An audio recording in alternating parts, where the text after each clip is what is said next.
agora o programa Algo a Mais, aqui na TV Mato Grosso, canal 27. Você está acostumado já a ligar a TV todos os dias, 10h30, e ver a gente aqui com esse programa muito bacana, com temas diferentes todos os dias, com profissionais também de áreas diferentes, enfim, o programa fica muito mais bacana e ainda com a sua participação, né? Você pode já entrar em contato com a gente através da nossa fanpage Algo a Mais ou através do nosso WhatsApp 8405-3791. Estamos aqui aguardando a sua mensagem, tá bom? O tema de hoje, transtorno do déficit de atenção com hiperatividade, também conhecido como TDAH, e temos vários convidados, mas antes o meu bom dia para Cris Pompeu. Cris, bom dia, tudo bom? Bom dia, Gisele. É tão bom quando vem esse tipo de tema, né?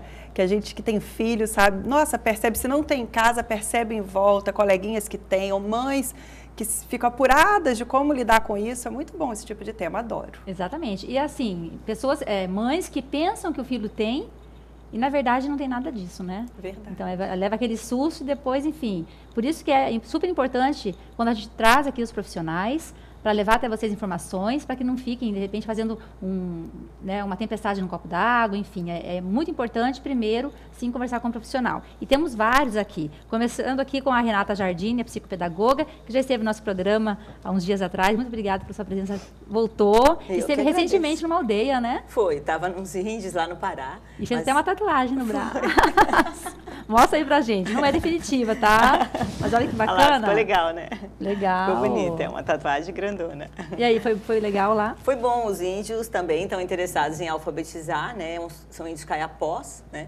Então, muitos dos indinhos não falam português, né? Então, estão se alfabetizando em português e aprendendo a falar também. Então, Boquinhas fez o pacote todo, né? Ensinar a falar e a ler e escrever. Que bacana. Na língua portuguesa. Quantos dias você ficou lá? Eu fiquei 4 dias, isso, 4 dias. Eu capacitei os professores, e tem professores índios e tem professores brasileiros que estão também dentro da aldeia. Né? Para quem não assistiu o programa, a Renata, ela foi dar aula, falar sobre o método das boquinhas. Nós até falamos aqui uns dias atrás sobre esse método, que é super bacana também. E ela levou então para essa aldeia. Legal. Ficou aí a tatuagem, então, né? Ficou tatuada. Uns dias eu vou guardar de recordação. E temos aqui a Rafaela Unta de Oliveira, também é médica. Obrigada pela sua presença, viu, Rafaela? E nossa querida Claudiane Campos.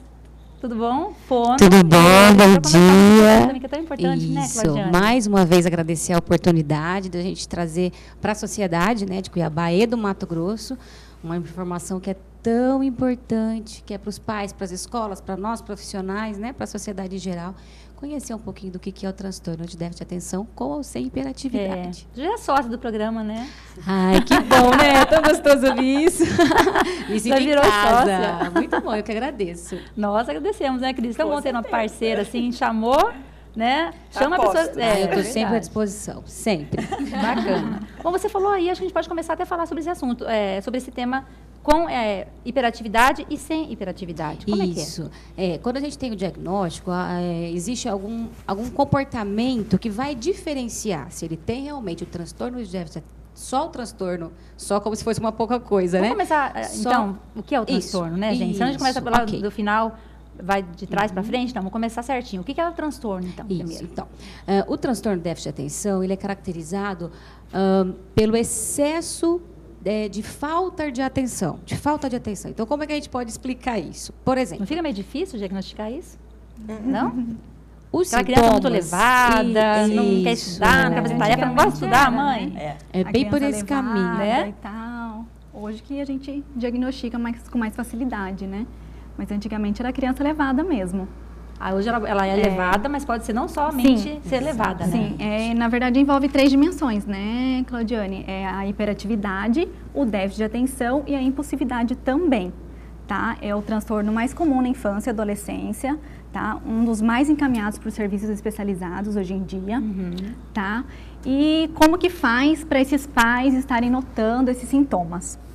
Bom, alguns sintomas são aquela criança que não presta atenção, que não foca, por exemplo, faz uma determinada tarefa, não se engaja naquilo, não conclui a tarefa, logo se distrai, já começa a fazer outra coisa, né? Na escola, às vezes ela até conturba o ambiente escolar mesmo, não para quieta na carteira, levanta, atrapalha os coleguinhas. Pois Então, é, mais ou menos existe por uma aí. coisa de normalidade, né? Por exemplo, se nós estivéssemos numa palestra, essa palestra fosse de 4 horas, existe uma proteção que o nosso cérebro faz, que é dar um descanso, senão a gente entra em curto, né? Você não consegue ficar ligada com atenção e atenção durante 4 horas. Nenhum ser vivo consegue, né? Então, para nos proteger, o nosso cérebro dá um descanso. Então, isso é o déficit de atenção. Agora, quando isso persiste, né? Em todos os momentos, durante o dia, eu estou na escola, estou em casa, estou no cinema, não consigo prestar atenção no filme, estou namorando, o que ele está falando para mim não aguento mais escutar meu parceiro, ou estou em outros ambientes comuns e toda hora eu me sinto dispersa, toda hora eu estou dispersa, né? Toda hora eu perco o foco. Eu introduzo uma conversa porque aquilo não está entrando. Então, assim, vocês estão falando de um assunto, eu falo outra coisa. Isso, várias vezes, num determinado momento, durante vários dias, a gente começa a pontuar. Peraí, preciso levar para alguém que tenha o conhecimento clínico para fazer o diagnóstico. Né? Então, quer dizer, tem uma normalidade e é preciso, então, ter muita atenção até onde que é, no caso, que a gente estava falando aqui, uma criança levada, né? E até onde começa a ser um problema, algo diferente. Exatamente, um problema neuroquímico, digamos assim, um problema realmente de ordem neurológica. Estarmos cansados, então, assim, às vezes nós adultos temos obrigatoriedade de estar num evento. Então, você se mantém, você toma um café, você levanta, né? Você busca compensar isso. Exato. Uma criança não, porque ela não consegue ter essa direção de objetividade. Então, ela acaba ficando dispersa por vários momentos, e aí quem mais está com essa criança é o professor, quem acaba recebendo o rótulo de que você não está vendo, né? Você não está vendo que seu aluno é assim. E ele, às vezes, não tem esse conhecimento, como a Rafaela colocou. Precisa saber, né, do checklist, por exemplo, o que ele pode apresentar de sintoma. Então, eu vou marcar e vou encaminhar. Porque eu sozinha não vou dar conta disso. Claro. Né? Existe uma equipe para fazer esse diagnóstico. Né? E as meninas querem complementar? Eu acho bacana, né, dentro do que a Cláudia está falando, hoje a gente já tem o DSM-5, né, o Manual de Diagnósticos, que foi atualizado, né, e coloca bem a característica, né, todos esses sintomas têm que causar um prejuízo. Porque eu posso ser ativa demais, eu posso ser eficiente demais, ou eu posso ser mais lenta, mais dispersa. Mas isso não está me provocando sofrimento na vida, né? Isso não está me provocando consequências na aprendizagem, no meu relacionamento. Eu sou assim, né? Porque, graças a Deus, nós somos diferentes uns dos outros. Então, é importante pensar, um transtorno, ele tem que causar algum tipo de prejuízo, né, na continuidade da vida. A pessoa tem que estar com dificuldades na escola, dificuldade no relacionamento, dificuldade no entrosamento, no arrumar. O adulto, por exemplo, fica pipocando de emprego, não consegue se manter, né? Então, isso eu acho fundamental, porque senão, de repente, todo mundo tem que ser classificado com um padrão de resposta. E isso não existe no ser humano. Por exemplo, só na escola. Aí já não é, então, né? Não até é, para ser exatamente. diagnosticado tem que ter um prejuízo funcional em 2 ambientes distintos, por exemplo, na escola e em casa. Essa criança ela tem que ter um prejuízo tanto escolar, né? Acaba que os professores começam a chamar os pais porque o desempenho escolar cai, né? A criança não presta atenção, não consegue concluir seus deveres. E em casa também. Aquela criança... a escola e os pais conversando vão Isso. chegar a um diagnóstico, né? Quer dizer, ele é assim na escola, em casa também ele é assim, né? Exatamente. Um diagnóstico não, né? Uma suspeita. Vai dar diagnóstico é a o hipótese, né? médico. Vai marcando um xizinho lá. Então, quantas manifestações eu estou percebendo e não estou dando conta de ver o que é e somo com as informações da escola. Às vezes a criança não... É na escola porque passa mais tempo. Eu acho que isso é um ganho que a gente tem do professor, né? Ele é um aliadíssimo nosso. Mas, às vezes, a criança faz uma ecoterapia e ele não consegue concentrar na atividade, faz natação, aí vai para o Kumon, vai para o inglês. A agenda da criança está, né, lotadíssima, não tem nem tempo de ficar em casa. Então, o pai, às vezes, fala, como a gente estava conversando antes, né, um pouquinho, os pais, às vezes, não têm tempo de ficar com a criança. Então, quando a criança chega esgotada, o pai dá um abraço, um beijo, dorme. Então, mas na minha casa eu não estou vendo isso. Essa criança teve uma rotina, né, assim, inúmera, uma rotina de um executivo, digamos desse jeito. Então, às vezes, os pais também não conseguem perceber justamente por isso, porque não passam tempo com a criança para ela poder se manifestar. Porque Ou o pai dão tem um esse videogame, olhar. né? Que é uma atividade que elas se focam, né? E aí passa o contrário, Horas. a ideia é o contrário, né? Que esse tipo de criança, às vezes, tem um hiperfoco, né? Então, atividades eletrônicas, por exemplo, videogames, computador, eles fazem um foco altíssimo, e só que aí não escuta o que tem do lado, você chama, chacoalha. ele nem te ouve, né? Então o pai fala, mas como assim ele não presta atenção? Quando ele joga videogame, ele presta super atenção. Isso é uma das características, esse hiperfoco, né? Então na sala de aula ele está focado num determinado pensamento e não escuta o que o professor está falando, não acompanha nos amigos, na conversa num bar, que seja, né? Não acompanha o que está na conversa, né? O cara dá sempre bola fora, né? Então é o último que ri da piada. Responde, né? Então, algo que nem na hora perguntaram, já foi, já passou a pergunta, né? Sabe aquele BR turbo, né? Você faz a piada, daqui meia hora ele começa a rir, todo mundo já está em outro assunto. Tá indo de quê, né? Não contou uma piada? Meia hora. Ou quando conta a piada, já dá o fim da piada antes então... A questão e o diagnóstico é clínico. Isso, o diagnóstico é clínico. E quais os parâmetros? Vocês falaram muito de uma listagem, checklist. Isso. Né? Como que funciona esse checklist? Isso, o diagnóstico é clínico, não tem um exame para se fazer que vá diagnosticar o TDAH, não. Né? Essa criança geralmente é encaminhada, às vezes para o psicólogo primeiro e depois por um psiquiatra infantil, tá? E são enquadrados aqueles critérios, os sintomas. Na verdade, tem que preencher pelo menos 6 sintomas, tá? De desatenção, hiperatividade e impulsividade. Pode estar isolado ou combinado, essas 3 dimensões, tá? E por um período de tempo de pelo menos 6 meses. E como eu havia dito, que tem que ter o prejuízo funcional em pelo menos 2 ambientes, em casa e na escola. Ou mais adolescente ou adulto, no trabalho também pode ter essa dificuldade. Tá? É possível desenvolver ao longo da vida, quando criança não ter e depois de adulto? Não, geralmente começa na infância. Tá? Muitas vezes começa até com 3 anos de idade, só que é difícil, né? Perceberem. Entendi, isso é mais quando a criança vai para a escola, que esses sintomas aparecem mais. E aí, você já comentando, que você comentou que de repente está com o namorado e não escuta o que ele diz. Quer dizer, se isso acaba ficando solteira por causa disso, né? Boa, e ontem, mas um assunto essa semana aqui falando sobre... Eu vi, separados na pista. Eu acompanho. Então, aí, quer dizer, se é diagnosticado quando criança, aí tem o tratamento, existe a cura? Isso. Para não chegar nesse momento aí, não ouvir o namorado, né? Então, o trabalho, ele é baseado, não quer dizer que ele tenha que ser só nisso, mas ele tem que partir disso, né, de comportamentos. Então, a criança tem que ter mais comportamentos atencionais, porque se ela está com pouca atenção, eu tenho que trabalhar isso com ela. Então, às vezes, a criança passa por uma equipe multiprofissional. Por exemplo, está com prejuízo funcional na escola, eu preciso que a psicopedagoga faça intervenção na alfabetização. Ela não consegue perceber auditivamente que as pessoas estão falando com ela tem troca na fala, porque não faz um retorno auditivo. Ela precisa ter essa compreensão do que ela está ouvindo ser representado na escrita. E outras atividades nesse contexto, vai para um fonoaudiólogo. Esse prejuízo está tão acentuado que emocionalmente essa criança está abalada. Então, ela precisa de um psicólogo. E, em alguns casos, precisa da química, né? Ela precisa de tratamento farmacológico. A gente entra com a intervenção com o psiquiatra. E eu acho que vale muito a pena a gente falar disso. Foi até uma das coisas que a gente estava conversando, que eu conversei com a Rafaela.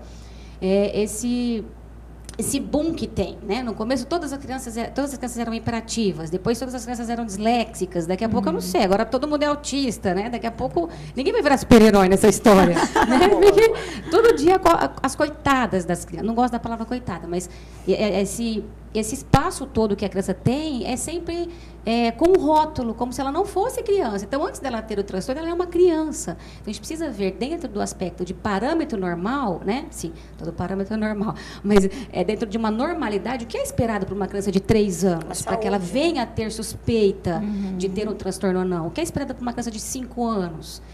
Eu foco muito na escola, porque a gente compra a ideia. A criança chega com uma interferência, né, com uma interferência, um relatório, uma anamnese, uma conversa com os pais, e às vezes os pais não conseguem delinear isso. Então, você compra a ideia que a criança está ativa demais, que a criança é isso, que a criança é aquilo, e não procura saber. Então, assim, eu falo isso para chamar realmente os professores como parceiro, não para dizer que eles não dão conta. Pelo contrário, eles eles dão conta que a gente precisa tanto deles. Entende? Muitas vezes, assim, para ajudar no diagnóstico, também existem escalas que tanto a escola como os pais podem responder, tem todos os sintomas escritos, e responde se tem bastante, muito ou pouco, tal sintoma, e aí é encaminhado para a escola, e aí tem uma série de pontuação para ficar um pouco mais fácil de diagnosticar. se nós formos falar assim, quais os sintomas que o pai tem que ficar atento? O pai e a escola, por exemplo. Então, se a criança tem dispersão muito fácil, galinha pintadinha, né? Assim, galinha pintadinha salva a vida de qualquer pessoa. De babá, então nem se fala. Mas, assim, às vezes, mesmo estando com uma coisa que tem muito estímulo, né? Então, é o visual, é o auditivo, aquilo muda toda hora, tem um movimento de corpo. Então, a criança acaba ficando concentrada, mas não trabalha a atenção. Então, a gente está invertendo os papéis. Eu quero que a criança tenha concentração e não tenha atenção. Então, isso não pode acontecer. Por isso, a questão do diagnóstico, desse checklist. Então, a criança se desperta com muita facilidade. Você faz uma pergunta, onde você estava? Aí a criança fala outra coisa porque não quer responder. Não é que ela não quer responder aquilo, ela não compreendeu aquilo, porque ela está com outro pensamento. Né? O foco dela não está direcionado naquilo que você está perguntando. E tem que ficar diferente. Por exemplo, a gente precisa diferenciar. A criança chega da escola cansadíssima e você vai fazer tarefa com a criança. Ela não está afim de fazer tarefa. Ela vai deitar em cima. Ela quer fazer outra coisa. Ela quer ir videogame. Ela está cansada. Está cansada mesmo, né? E aí, às vezes, os pais vão fazer essa atividade. Ou criança que fica em período integral. Estuda de manhã e faz contraturno, né?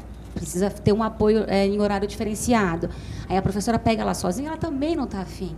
Né? Não está naquele momento com vontade de fazer aquilo. Não é que ela não está afim, parece que é uma coisa pejorativa. Mas aí os pais precisam ter atenção que nesse momento está cansado. Exatamente. E aí, se ele perguntar algo, ela pode não responder, mas aí não quer dizer que realmente tenha um problema. Então, assim, não é porque ela vai passar por uma avaliação que realmente eu vou chegar a um diagnóstico, né, a uma doença, a uma alteração neurológica. Mas eu preciso ter esse checklist. Está muito desatenta, fica inquieta, você pede para conversar, ela fica se movimentando, ela levanta toda hora. Acho que o sono, né, Cláudia? O sono é legal falar. Exatamente, né? O sono persistente. Às vezes a criança está numa atividade muito boa, mas ela, né, parece que ela, se piscar 3 segundos, ela dorme. Ou ao contrário, quando dorme pouco, quando né? Dorme quando pouco. Tem pouca atividade de sono. Você vê nos hiperativos, né? Às vezes a criança, principalmente pequeno, a mãe fala, ele não faz períodos de sono como uma outra criança faz de 8 horas, às vezes 9 horas. Ele dorme no máximo 4 horas, né? Então, fica fazendo períodos pequenos de sono. Você vê um adulto hiperativo, né?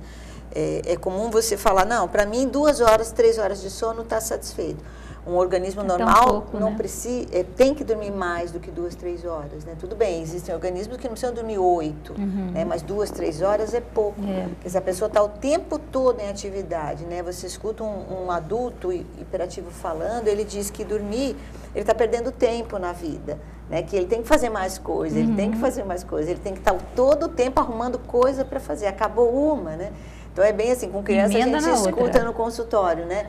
Vamos tia, mas vamos aonde, né? Nós já estamos fazendo alguma coisa. Né? Não, mas vamos depois, e depois que acabar isso, né? Aí entra a característica da ansiedade, né? Então o adulto vai desenvolvendo, vai se sossegando um pouco, porque o social faz um freio. Um adulto não pode ficar se chacoalhando, né? Isso pega mal. Então, assim, o adulto aprende a sossegar, mas aí vai desenvolvendo mais a impulsividade.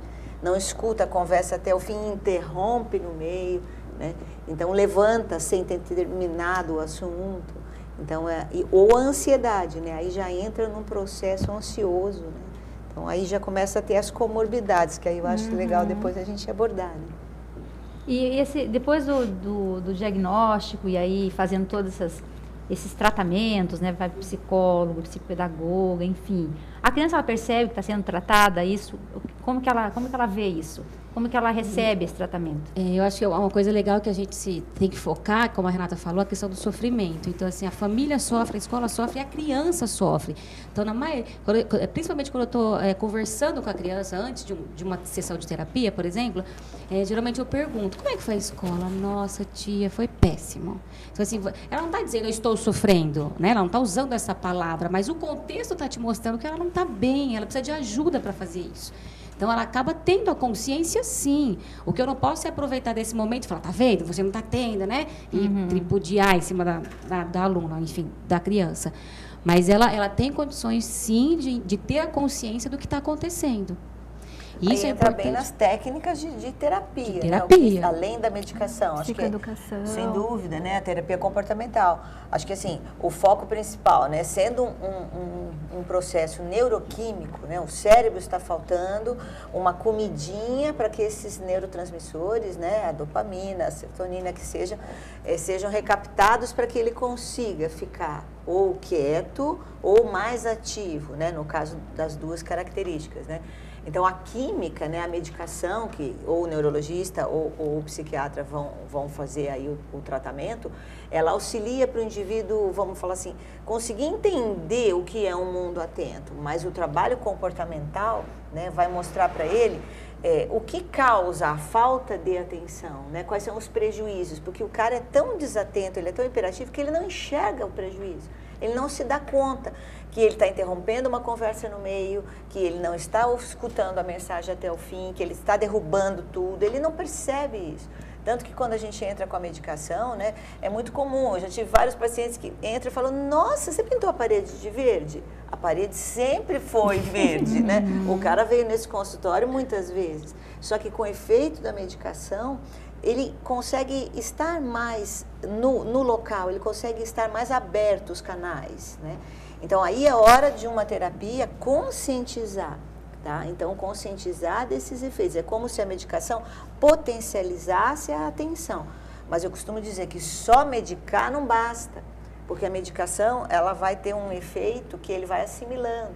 Então, se você não trabalhar atitudes conscientes sobre o efeito dessa medicação, corre o risco de você perder esse trabalho. Então, eu acho que hoje, a gente, nos congressos atuais, você escuta bem o trabalho conjunto, a medicação associada à terapia, né? A terapia comportamental que vem fazer essa conscientização dos movimentos atentos, né? Então, a criança que não foi tratada e que agora é um adulto, que não presta atenção, então que faz tudo errado e que derruba algo na mesa, enfim. Okay. Como que ele vai perceber que ele tem esse problema? Alguém vai falar para ele, um amigo, a família? Eu costumo discutir com adultos assim, né? Quais são os prejuízos que você tem hoje? Então, eu recebo no consultório muitos adultos que são hiperativos, que têm um nível de atividade altíssima, né? Mas que o indivíduo tem uma vida boa, vamos assim dizer. Eu não posso justificar entrar com um tratamento para esse cara, sendo que ele não tem prejuízo. Então, mas com qual queixa ele vai para o consultório? Então, normalmente é a mulher que mandou. Entendeu? Então, assim, ele está me incomodando. Então, ele não está ouvindo a mulher. Ele está se incomodando ou estão se incomodando com isso? Não vai funcionar, entendeu? Então, ou a gente vai tratar, porque o indivíduo está sentindo prejuízo na sua vida pessoal, ele não está conseguindo se adequar, ele não está conseguindo manter-se no emprego ou no casamento, ou etc., ou cansando demais, ou dormindo, né? Chega uma hora que a atividade acaba e, puf, ele apaga, né? Então, aí tudo bem, aí nós vamos tratar, né? Então, tomando consciência de cada fato. O indivíduo bate carro demais, tá? Então, por quê? Porque ele está fazendo 10 coisas ao mesmo tempo. Ele está falando no celular, tá? Ele está conversando, ele está mexendo no som e, pum, bateu o carro. 1, 2, 3, 4, perdeu a carteira de motorista. Então, já recebi indivíduos no consultório que vieram porque perderam a carteira de motorista. Então, tiveram uma punição e aí resolveram tratar. Então, aí nós temos que fazer um caminho inverso, se conscientizar de que existe um problema, de que existe sequelas, né, atreladas àquilo ali. Então, vamos tratar uma por uma, para eu dirigir quais são os caminhos que eu preciso fazer, né? Primeiro, fazer uma coisa de cada vez, né?